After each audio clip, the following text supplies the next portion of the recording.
Perkenalkan, kami dari kelas 109 mau menjelaskan sejarah tentang Pesanggrahan Pacimoharjo. Nah, sebelum itu, perkenalkan dulu nih nama kami semua. Nama saya Hanifiana Ersi Anggita. Nama saya Ika Brenda Fitri. Nama saya Lisa Molidah Khoiria. Dan saya Marika Fitriani Harunanda. Semua, kali ini saya berada di depan benteng area Pesanggrahan Pacimoharjo. Area Pesanggrahan Pacimoharjo pada waktu itu dikelilingi oleh benteng yang sangat tinggi, besar, dan tebal. Tetapi saat ini sisa-sisa struktur dan pagar keliling hanya menyisakan 15% saja. Masa Revolusi Nasional Indonesia tahun 1945 sampai 1946, pada masa pendudukan Jepang, tentara pembela tanah air yang dipimpin oleh Slamet Riyadi pernah menjadikan pesanggrahan tersebut sebagai markas pada tahun 1947 sampai 1948. Saat agresi militer Belanda, kompleks pesanggrahan dibakar karena dikhawatirkan markas tersebut direbut oleh Belanda. Peristiwa pembakaran tersebut yang menjadikan faktor utama dari rusaknya Pesanggrahan Pacimoharjo, terutama bangunan inti dalam Agung. Pada tahun 1946, Perdana Menteri pertama Indonesia, Sultan Syahrir, pernah menggunakan pesanggrahan ini untuk kegiatan rapat dan markas, mengatur strategi untuk menghadapi Jepang dan Belanda pasca kemerdekaan Indonesia 17 Agustus 1945. Kemudian tahun 1947 digunakan sebagai markas TNI oleh Brigadir Jenderal TNI Slamet Riyadi untuk menyusun kekuatan menghadapi Jepang. Tahun 1948 sampai 1949, pesanggrahan ini diambil alih oleh Belanda dengan menjadikannya sebagai pos militer. Kemudian tahun 1949, ketika Belanda semakin terdesak posisinya, pesanggrahan kembali dikuasai oleh tentara perjuangan maupun milisi Indonesia sebagai pusat komando gerilya Sekoko. Aku di sini akan menjelaskan tentang latar belakang Pesanggrahan Pacimoharjo. Pesanggrahan Pacimoharjo terletak di Desa Paras, Kecamatan Cepogo, Kabupaten Boyolali. Tempat ini memiliki histori yang sangat tinggi. Dibangun oleh Pakubuwono ke-4 pada tahun 1803 sampai 1804. Pada masa Pakubuwono ke-10, pesanggrahan ini dikembangkan menjadi lebih artistik dan mewah, lengkap dengan pendopo, halaman luas, bahkan air mancur. Pada masa penjajahan, Pesanggrahan Pacimoharjo dijadikan tempat markas peta yang diketuai oleh Slamet Riyadi. Pesanggrahan Pacimoharjo memiliki daya tarik sendiri bagi masyarakat. Kita juga dapat melihat pengaruh Keraton Surakarta yang masih kental hingga saat ini. Pesanggrahan Pacimoharjo merupakan tempat perilasan sholat Sri Susuhunan Pakubuwono ke-10 dan juga tempat bertemunya dengan Pangeran Diponegoro. Karena kemegahannya, bangunan ini seperti miniatur keraton, lengkap dengan halaman yang luas, dalam agung yang dijadikan tetirahan oleh Pakubuwono ke-10, serta air mancur.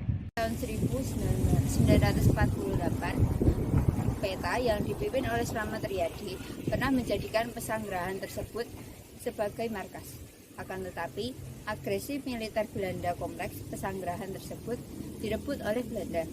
Hal tersebut tampaknya merupakan faktor utama dari rusaknya Pesanggrahan Pacimoharjo.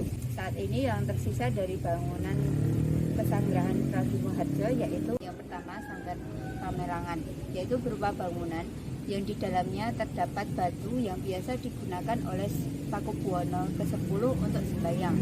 Yang kedua adalah sumur kuno, yaitu bekas air mancur, 2 buah terletak di depan area bekas pesanggrahan, dan yang satu lagi di belakang yang berada di halaman belakang. Yang ketiga, rumah pesanggrahan, berupa bangunan berarsitektur Indis yang sekarang digunakan oleh juru kunci pesanggrahan. Yang keempat, tugu pojok, Itu gapura tempat masuk di 4 penjuru mata angin dan beberapa sisa struktur sampai berdiri.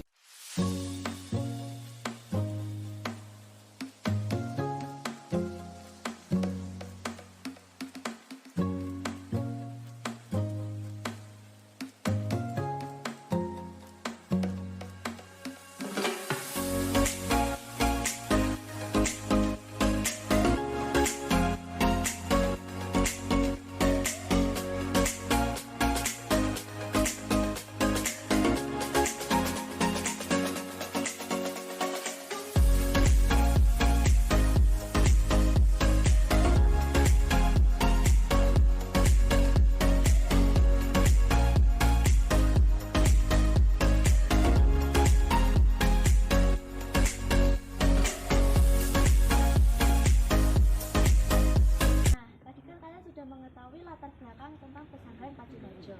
Sekarang aku bakal ngejelasin nih salah satu tempat yang ada di pesanggrahan Pacimaja, yaitu Dalam Ageng. Nah, bangunan Dalam Ageng yaitu ada di belakang aku. Yuk kita masuk sambil aku belajar nih sama-sama dengan kalian.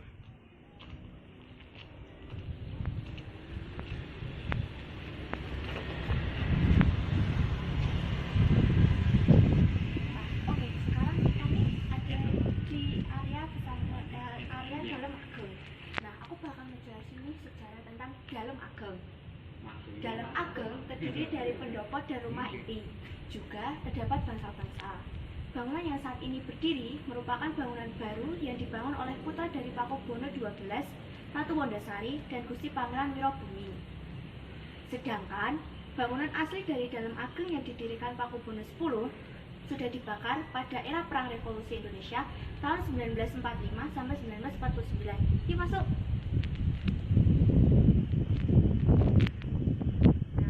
Belakang bangunan Dalam Ageng terdapat bangsal yang dinamakan Sanggar Pamalengan dan Sanggar Paloreman, yakni berupa bangunan yang di dalamnya terdapat batu yang biasa digunakan oleh Pakubono X untuk sembahyang atau tertirah dan untuk beristirahat maupun meditasi.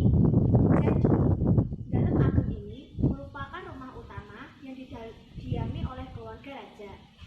Saat ini, bangsal-bangsal maupun ruang-ruang di bangsal ini sudah tidak ada. Selain itu, pesanggrahan yang didesain sebagai keraton Surakarta mini juga terdapat bangsal prajurit. Namun, bangunan tersebut sudah tidak ada juga. Nah, teman-teman, ini adalah sumur kuno. Saat ini tinggal bekas lubangnya saja. Pada waktu dahulu, sumur ini digunakan untuk memenuhi kebutuhan air. Dan kemudian, ini adalah alun-alun. Saat ini alun-alun masih berbentuk lapangan berupa lapangan sepak bola yang digunakan oleh masyarakat sekitar. Alun-alun di area Pasanggrahan Pracimoharjo terletak di depan Dalam Ageng. Alun-alun ini merupakan ciri tersendiri dari pesanggrahan tersebut. Dalam kosmologi tata ruang keraton, alun-alun merupakan bagian yang penting, berfungsi sebagai ruang publik dan tempat untuk interaksi antara raja dengan masyarakat. Merupakan rumah Pasanggrahan, aku akan menceritakan sedikit tentang sejarah rumah Pasanggrahan. Bangunan berarsitektur Inggris yang fungsinya pada saat Pakubono ke-10 memerintah beberapa tahun raja, baik menjaga pejabat Hindia Belanda, para adipati maupun tamu kenegaraan lainnya. Kondisi saat ini bangunan masih ada, sayangnya dengan kondisi yang tidak terawat. Nah, kalian tadi kan sudah mendengarkan penjelasan dari kita tentang sejarah Pasanggrahan Pacimaharjo dan juga tentang Dalam Ageng. Nah, segitu dulu ya video kita kali ini. Sampai jumpa di video lain kali. Bye-bye.